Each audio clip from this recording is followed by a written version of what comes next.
అది కాబట్టి మనము లాస్ట్ ఇయర్ నుంచే ఈ మొత్తం హాస్పిటల్లో fire fighting system, fire prevention system పెట్టాలి.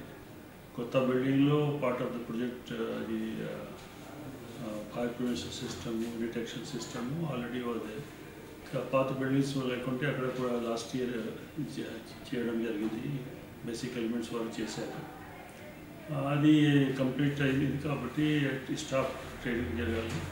దాని గురించి బేసిక్ ఎలిమెంట్స్ సౌకర్యంతో ఈ ట్రైనింగ్ ఇప్పుడు జరుగుతున్నాయి. 50% స్టాఫ్ కవర్ చేస్తున్నారు. అదే స్టాఫ్ ఉద్యోగం కూడా కౌంటర్స్ కూడా మేనేజ్ చేయాలి. సో అందరికీ ఒకసారి అది కుదరదు. సో 15 నిన్నటి నుంచి ట్రైనింగ్ స్టార్ట్ అయింది.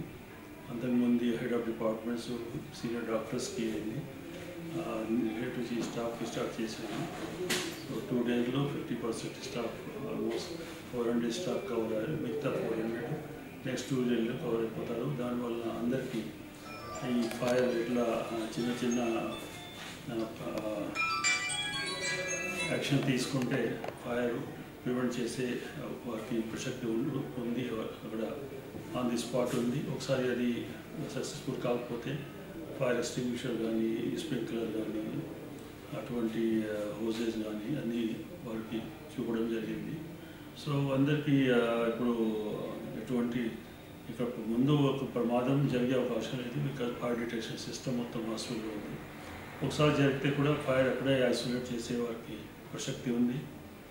ఒకసారి అది కూడా అన్సక్సెస్ఫుల్ ఉంటే ఆ ఫైర్ ఫైటింగ్కి మనం సిస్టమ్ ఉంది. వాటర్స్ కానీ, స్ప్రింక్లర్స్ కానీ దాని అంతా అక్కడ మనం చూసుకుంటాము. So we are probably as safe hospital as any other hospital in India. వేరే హాస్పిటల్ గురించి తెలీదు. ఇప్పుడు ఎన్ని మల్టీ స్టోరీ బిల్డింగ్కి ఫైర్ ప్రివెన్షన్ సిస్టమ్ తప్పదు. అది మున్సిపల్ కార్పొరేషన్ అది రూల్స్ ప్రకారం కూడా ఉంది. కానీ పాతలో చాలామంది చేయలేదు. అంత ప్రాబ్లీ సోషల్ చెకింగ్ కూడా లేదు.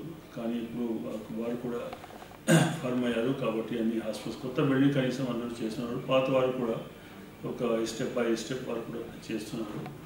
సో అంటే ఇది మేనేజ్మెంట్ రెస్పాన్సిబిలిటీ. అందరికీ మన హాస్పిటల్ అందరికీ లైఫ్ గివింగ్ ప్లేస్. ఇక్కడ ఏదైనా ప్రమాదం జరిగితే లైఫ్ పోయే అవకాశం వస్తుంది. సో అది అటువంటి హాస్పిటల్స్ కనీసం ఫైర్ సేఫ్ ఉండాలి ఇట్లా నేను అనుకుంటున్నాను. బహుశా అందరూ అట్లా చేస్తున్నారు. ప్రతి ఒక్కరికి ఇస్తున్నామండి. అందరికీ ట్రైనింగ్ ఇప్పుడే చెప్పడం జరిగింది. అందరికీ ట్రైనింగ్ ఇస్తున్నాము. తర్వాత మాక్ డ్రిల్స్లో కూడా అందరూ పార్టిసిపేట్ చేయాలి. ట్రైనింగ్ అయిపోయిన తర్వాత ఈ సైనేజ్ పెట్టడం జరుగుతున్నాయి. ఆ సైనేజ్ కంప్లీట్ అయితే మాక్ డ్రిల్ జరుగుతుంది. మాక్ డ్రిల్లో కూడా అందరూ పార్టిసిపేట్ చేస్తే వాళ్ళకి కాన్ఫిడెన్స్ వచ్చేస్తుంది. అటువంటి ప్రమాదం అయితే మనమే చేయగలుగుతాము. అట్లా వారికి కాన్ఫిడెన్స్ వస్తుంది.